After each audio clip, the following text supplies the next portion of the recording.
తెలంగాణ రాష్ట్ర పురావస్తు శాఖచే రక్షిత స్మారక చిహ్నంగా గుర్తింపబడిన ఈ మసీదు షేక్పేట్ నాలా మసీద్ అండి. ఇది గవర్నమెంట్ ఆఫ్ తెలంగాణ వాళ్ళు రక్షిత స్మారక చిహ్నంగా గుర్తించారు దీన్ని.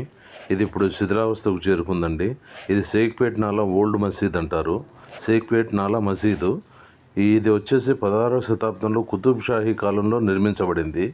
ఇది ఒక మసీదు మరియు సరాయ్ అంటే విశ్రాంతి గృహము అని అర్థము. మరియు ఒక సమాధి, ఒక సముదాయం అండి. ఇది అబ్దుల్లా కుతుబ్ షా కాలంలో ఈ నిర్మాణం జరిగింది. ఇది ప్రస్తుతం శిథిలావస్థకు చేరుకుంది. అప్పుడప్పుడు దాన్ని ఈ శిథిలావస్థ నుంచి తిరిగి పర్యాటక కేంద్రంగా సరిదిద్దలని చూశారు, కానీ ఎప్పటికి కూడా అలాగే ఉంది, చేయలేకపోయారు ఎవరు కూడా. అయితే ఇది కుతుబ్ షా కాలంలో నిర్మించబడింది కాబట్టి దీని నిర్మాత వచ్చేసి అబ్దుల్లా కుతుబ్ షా అండి.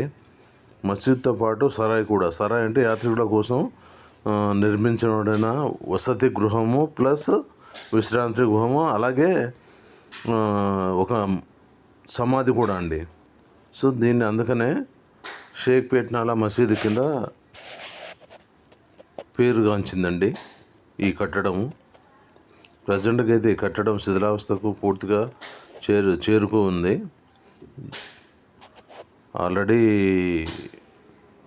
ఈ కట్టడం గేటుకు తాళం వేసింది. గేటుకు తాళం ముందు కూడా గవర్నమెంట్ ఆఫ్ తెలంగాణ వాళ్ళచే బోర్డు కూడా పెట్టారు.